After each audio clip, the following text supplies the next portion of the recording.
오늘은 많은 분들이 직장에서, 일상에서 한 번쯤은 경험해 보셨을 법한 이야기를 해보려고 합니다. 혹시 이런 경험 있으시죠? 나는 빠르고 효율적으로 일을 처리하는 걸 좋아하는데, 유독 내 주변에는 업무 처리가 느리거나 행동이 느린 사람들이 자꾸 나타난다. 그리고 그런 사람들을 보면 답답하고 신경이 쓰이고, 때로는 화가 나기도 하죠. 왜 하필 나에게만 이런 사람들이 나타나는 걸까? 이런 생각 해보신 적 있으시죠? 오늘은 이것이 단순한 우연이 아닐 수도 있다는 관점에서 우리의 무의식이 어떻게 현실을 창조하는지, 그리고 이 패턴을 어떻게 바꿀 수 있는지에 대해 말씀드리겠습니다. 먼저 여러분의 마음을 충분히 이해합니다. 빠르고 효율적인 일 처리를 좋아하는 분들에게는 정말 답답할 수 있거든요. 시간은 한정되어 있고 해야 할 일은 산더미 같은데, 함께 일하는 사람이 느리게 움직이면 전체적인 업무 흐름이 막히는 것처럼 느껴집니다. 마치 고속도로에서 앞차가 너무 천천히 가는 것과 같은 답답함이죠. 그리고 이런 상황이 반복되면 나만 열심히 하고 있는 건 아닌가? 왜 나는 항상 이런 사람들과 일해야 하는 걸까? 라는 생각까지 들게 됩니다. 이런 감정을 느끼시는 것 정말 자연스러운 반응입니다. 하지만 오늘 제가 말씀드릴 내용을 듣고 나시면 이 상황을 조금 다른 관점에서 바라보실 수 있을 거예요. 그렇다면 왜 유독 우리 주변에는 느린 사람들이 자꾸 나타나는 걸까요? 심리학과 무의식의 관점에서 보면 우리의 과거 경험과 그때 느꼈던 감정들이 무의식 깊숙이 저장되어 있습니다. 특히 어릴 때부터 빨리빨리 문화 속에서 자란 분들, 부모님이나 선생님에게 왜 이렇게 느리냐, 빨리 해라는 말을 자주 들으며 자란 분들은 느림에 대한 특별한 감정적 반응이 무의식에 각인되어 있을 수 있습니다. 또는 과거에 누군가의 느린 행동 때문에 중요한 기회를 놓쳤거나 큰 스트레스를 받았던 경험이 있다면 그 감정과 기억이 무의식에 남아있게 됩니다. 무의식은 우리가 인식하지 못하는 사이에 끊임없이 작동하면서 과거의 미해결된 감정들을 현실에서 다시 경험하게 만들어 그것을 해결하려고 합니다. 마치 우리에게 이 감정을 정리하고 치유하라고 신호를 보내는 것처럼 말이죠. 이것을 심리학에서는 투영이라고 부르고, 영성이나 자기계발 분야에서는 거울의 법칙이라고도 합니다. 거울의 법칙이란 우리 외부 현실이 내면의 무의식을 반영한다는 개념입니다. 즉, 내가 무의식적으로 해결하지 못한 감정이나 상처가 있으면 현실에서 그것을 다시 경험할 수 있는 상황이나 사람들을 만나게 된다는 것이죠. 예를 들어, 과거에 누군가의 느린 행동 때문에 좌절감을 느꼈는데 그 감정을 제대로 처리하지 못했다면 무의식은 비슷한 상황을 다시 만들어내어 그 감정을 재경험하게 합니다.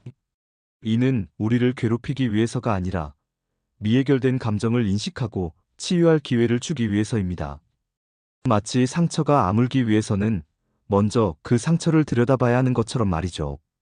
그렇다면 이러한 무의식의 패턴을 어떻게 정화하고 바꿀 수 있을까요? 단계별로 말씀드리겠습니다. 1단계 인식하기. 먼저 내가 지금 느끼는 이 답답함과 짜증은 단순히 상대방 때문만이 아니라 내 무의식에 있는 무언가가 반응하고 있구나라고 인식하는 것입니다. 이 인식 자체가 치유의 첫걸음입니다. 2단계 과거 감정 찾기. 조용한 시간에 앉아서 자신에게 물어보세요. 내가 언제부터 느림에 대해 이렇게 강한 반응을 보였을까? 어릴 때 비슷한 감정을 느꼈던 기억이 있나?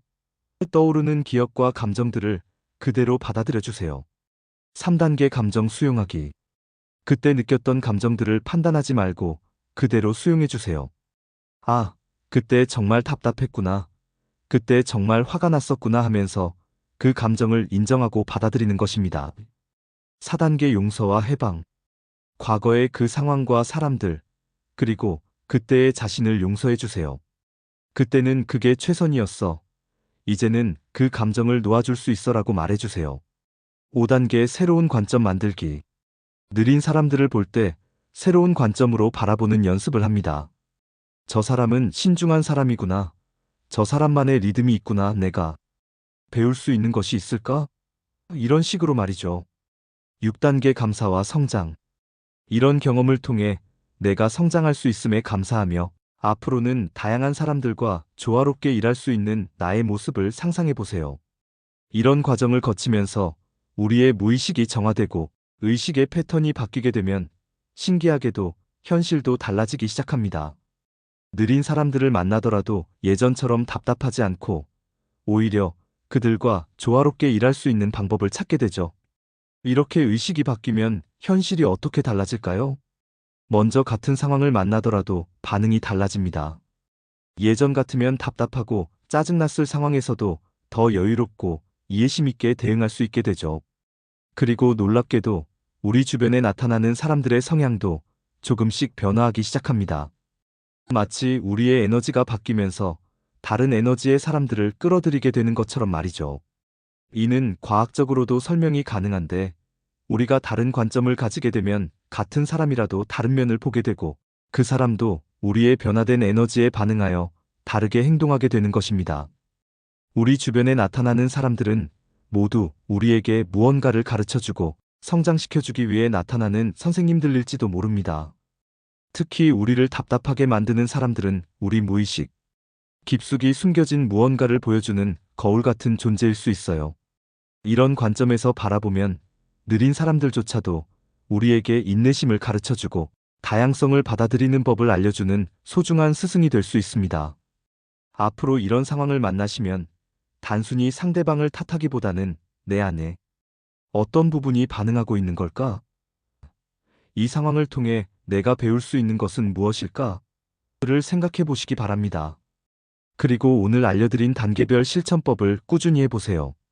분명히 여러분의 현실이 조금씩 달라지는 것을 경험하실 수 있을 거예요. 시청해주셔서 감사합니다.